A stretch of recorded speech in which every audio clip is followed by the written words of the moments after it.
మనం మాట్లాడే మాటే మన గౌరవాన్ని పెంచుతుంది. 10 మందిలో మనకు ఒక స్థాయిని నిర్దేశిస్తుంది. అలాగని నోరు ఉంది కదా అని ఏది పడితే అది మాట్లాడితే ముందు ఇబ్బంది వస్తుంది. ఆ తర్వాత ఎదుటి వారికి చులకన భావం కలుగుతుంది. ఇప్పుడు ఇలాంటి పరిస్థితిని వైఎస్ షర్మిల ఎదుర్కొంటున్నారు. ఏపీ కాంగ్రెస్ అధ్యక్షురాలిగా బాధ్యతలు స్వీకరించే ముందు ఆమె తన రాజకీయ అదృష్టాన్ని తెలంగాణలో పరీక్షించుకున్నారు. తెలంగాణ కోడలుగా తనను తాను పరిచయం చేసుకున్నారు. తన తండ్రి పేరుతో రాజకీయ పార్టీ ఏర్పాటు చేశారు. ఆ తర్వాత పాదయాత్ర చేశారు. పాదయాత్ర సమయంలో అప్పటి ముఖ్యమంత్రి చంద్రశేఖరరావు మీద విమర్శలు చేశారు. కొన్నిసార్లు లైన్ దాటి మాట్లాడారు. అప్పట్లో తెలంగాణ పోలీసులు ఆమె యాత్రకు అడ్డంకులు కల్పించారు. కోర్టు ద్వారా ఆమె అనుమతులు తెచ్చుకున్నప్పటికీ భారత రాష్ట్ర సమితి నాయకులు నిరసన తెలిపారు. ఇవన్నీ జరుగుతుండగానే తెలంగాణ రాష్ట్రంలో ఎన్నికలకు నోటిఫికేషన్ వచ్చింది. కానీ అనూహ్యంగా షర్మిల ఎన్నికల నుంచి తప్పుకున్నారు. తన పార్టీని కాంగ్రెస్ పార్టీలో విలీనం చేస్తున్నామని ప్రకటించారు. తెలంగాణలో కాంగ్రెస్ పార్టీకి మద్దతు ప్రకటించింది.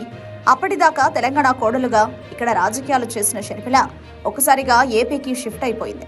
అక్కడ కాంగ్రెస్ పార్టీ అధ్యక్షురాలిగా బాధ్యతలు స్వీకరించారు. తెలంగాణలో గతంలో చేసినట్టుగానే అక్కడి ప్రభుత్వంపై విమర్శలు చేస్తున్నారు. అక్కడి ముఖ్యమంత్రి తన అన్న జగన్మోహన్ రెడ్డి అని కూడా చూడకుండా విమర్శల బాణాలు ఎక్కిపడుతుంది. ఇదంతా జరుగుతుండగానే షర్మిల చేసిన వ్యాఖ్యలు ప్రస్తుతం రాజకీయ వర్గాలు చర్చనీయాంశంగా మారాయి. ఏపీకి అన్యాయం జరిగిందని ఆరోపిస్తూ అలా జరగడానికి కారణం ప్రధానమంత్రి నరేంద్ర మోదీ అని షర్మిల ఆరోపించారు. ప్రధానిని విమర్శించే క్రమంలో మోదీ గారు అనబోయి మోదీగాడు అన్నారు. దీంతో ఒక్కసారి పక్కనున్న నాయకుడు తనలో తానే నవ్వుకున్నారు. వెంటనే సముదాయించుకున్న షర్మిల తర్వాత మోదీ గారు అని సంబోధించారు. షర్మిల మాట్లాడిన ఈ వీడియో ప్రస్తుతం సోషల్ మీడియాలో తెగ సర్క్యులేట్ అవుతోంది. ఈ వీడియో చూసిన నెటిజన్లు ప్రధానమంత్రి నరేంద్ర మోదీని ఎంత మాట అనేసావు షర్మిలక్క అంటూ వ్యాఖ్యానిస్తున్నారు. ఇక బీజేపీ నాయకులు షర్మిల వ్యవహార శైలి పట్ల ఆగ్రహం వ్యక్తం చేస్తున్నారు.